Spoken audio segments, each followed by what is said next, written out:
estão em algumas bíblias e faltam nos melhores manuscritos. Olá, seja muito bem-vindo ao canal Yuri Gregory.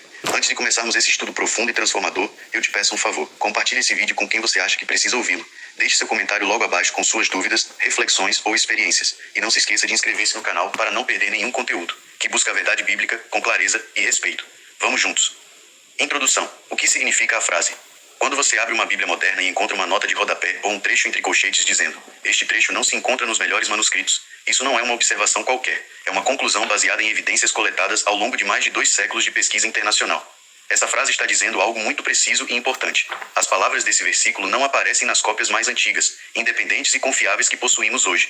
Elas não foram retiradas de lugar nenhum. Pelo contrário, foram sendo acrescentadas ao texto sagrado ao longo de séculos, até se tornarem comuns nas cópias mais recentes. Não significa que alguém apagou ou que a Bíblia foi alterada para pior. Significa que, ao contrário, alguém foi adicionando pouco a pouco e agora as evidências mais antigas nos permitem enxergar quando e como isso aconteceu.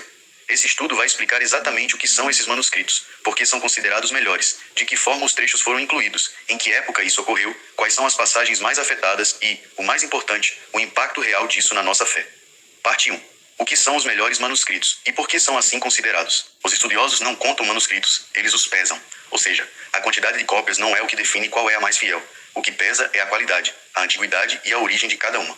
5 critérios guiam essa avaliação de forma consistente. Primeiro, os 5 critérios de avaliação. Segundo, os principais manuscritos que omitem esses trechos. Conclusão fundamental. As passagens que faltam nos melhores manuscritos estão ausentes em todos os testemunhos mais antigos e independentes. Elas começam a aparecer em cópias isoladas em épocas posteriores e só se tornaram universais na tradição bizantina, a partir do século IX ao XV. Ou seja, quanto mais cedo voltamos no tempo, menos esses trechos aparecem. Parte 2. Como e por que versículos foram acrescentados? Os mecanismos. Nenhuma passagem foi apagada. O que aconteceu foi o oposto. O texto cresceu, de forma previsível e documentada, por meio de 5 processos principais. Muitos deles nasceram de boas intenções, mas acabaram incorporando material que não fazia parte do original. Primeira, harmonização entre os evangelhos. É a causa mais frequente. Quem copia os textos sagrados conhecia bem os outros evangelhos. Quando lia uma frase mais curta em Marcos, por exemplo, completava com palavras que existiam no mesmo contexto em Mateus ou Lucas, para que tudo combinasse e não houvesse aparente contradição. Com o tempo, essas adaptações deixaram de ser ajustes e passaram a ser lidas como parte do texto. Segundo, notas marginais que acabaram entrando no texto. Muitos leitores antigos escreviam observações nas margens, semelhante a tal passagem, aqui alguns manuscritos trazem tal coisa, ou uma explicação de ordem litúrgica ou doutrinária. Séculos depois, um outro copista, ao encontrar essas anotações, achou que eram parte do texto que tinha sido esquecida e as inseriu no corpo da Bíblia. O exemplo mais famoso é a frase dos 3 testemunhas no céu, em 1 João 5, 7-8. Começou como uma nota explicativa em latim, foi passada para a margem e só entrou no texto grego no século XIV. Inserções vindas da prática litúrgica, frases e orações que eram repetidas nas celebrações públicas, bênçãos, invocações, respostas da Assembleia, acabavam sendo copiadas ao lado do texto bíblico, até que se confundiam com ele. Um caso clássico é a oração de Jesus: "Pai, perdoa-lhes, porque não sabem o que fazem", em Lucas 23 e 34a. Ela circulou muito tempo como uma oração devocional e litúrgica, antes de ser incorporada ao texto. 4.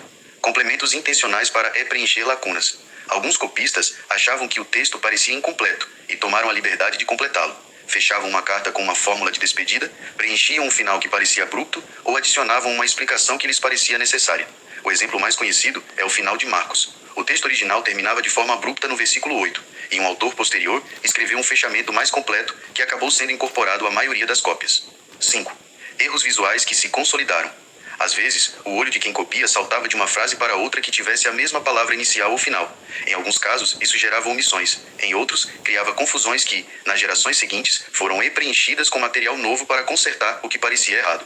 Os padrões dessas variações são tão conhecidos que os estudiosos conseguem reconstruir, com bastante clareza, como uma leitura foi se transformando ao longo dos séculos. Parte 3. Quando ocorreram as inserções, a linha do tempo. Podemos acompanhar com precisão quando cada acréscimo surgiu e como ele se espalhou. Quanto mais tarde, mais completo, ou seja, mais amplificado.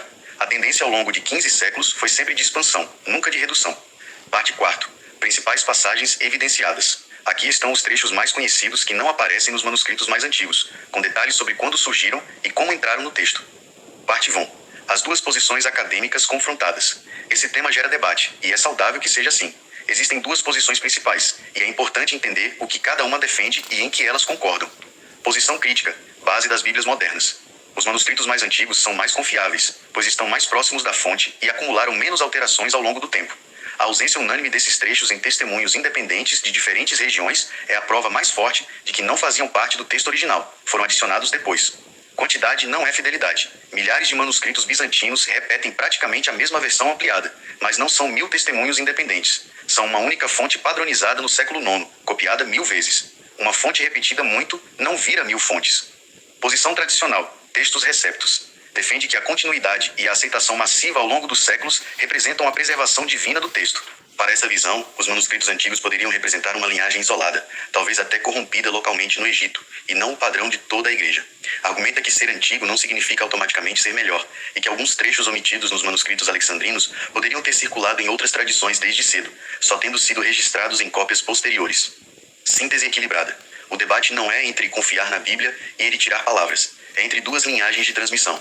Uma linhagem mais curta, mais antiga e mais estável. Uma linhagem mais longa, mais numerosa e que foi crescendo ao longo de 10 séculos. Nenhuma das duas posições nega que os trechos em questão apareceram tardiamente. O que elas discordam é em qual dessas formas Deus escolheu preservar o texto. Se na versão mais curta e antiga ou na versão que se tornou dominante depois do século IX. É uma questão de critério de avaliação, não de rejeição à inspiração. Parte 6. Consequências teológicas. O que muda e o que não muda.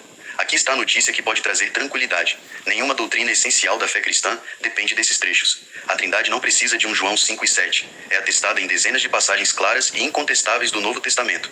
A ressurreição de Cristo, a divindade de Jesus, a salvação pela graça, a ética do reino, a esperança eterna, tudo permanece inteiro, firme e bem fundamentado nas partes do texto que todos os manuscritos confirmam. As passagens que foram acrescidas não introduziram nenhuma doutrina nova. Elas apenas reforçavam o que já era ensinado de outras formas em outros lugares. O que isso nos ensina sobre a providência de Deus? Deus não impediu que as pessoas, ao copiarem, acrescentassem ajustes, notas e orações que amavam. Ele respeitou a liberdade e o processo humano de transmissão, mas ao mesmo tempo, ele garantiu que as evidências fossem preservadas de forma clara e suficiente para que, quando voltássemos às fontes mais antigas, pudéssemos reconhecer o que veio do início e o que foi crescendo depois. Conclusão final. Os versículos que não aparecem nos melhores manuscritos não foram apagados de lugar nenhum. Eles cresceram. Cresceram devagar ao longo de mais de 1000 anos, por harmonização entre evangelhos, notas de margem que viraram texto, orações litúrgicas que foram incorporadas e ajustes devocionais. Quando Erasmo montou a base do que conhecemos hoje como textos receptos, em 1516, ele usou os poucos manuscritos que tinha à disposição, e todos já traziam esses acréscimos consolidados. Séculos depois, a descoberta de manuscritos muito mais antigos mostrou que, na origem, o texto era mais curto. A tendência por mais de 1000 anos foi de ampliação, nunca de redução. No fim, a escolha é esta. Confiamos na versão que se tornou dominante a partir do século IX, ou confiamos na versão que encontramos nos testemunhos mais próximos dos apóstolos. Em nenhum dos dois caminhos se perdeu a mensagem central do Evangelho. O que descobrimos foi simplesmente saber quando cada palavra entrou para o texto. E aí chegamos ao fim desse estudo. Espero que ele tenha ajudado a esclarecer, sem confusão e sem medo, o que significa essa nota que aparece nas nossas Bíblias. Se você tem alguma dúvida, uma observação, ou quer compartilhar o que pensa, deixe seu comentário aí embaixo. Quero muito ler a sua palavra. E não se esqueça de compartilhar esse vídeo com quem também busca entender melhor a palavra de Deus. Que a paz de Cristo esteja com todos vocês.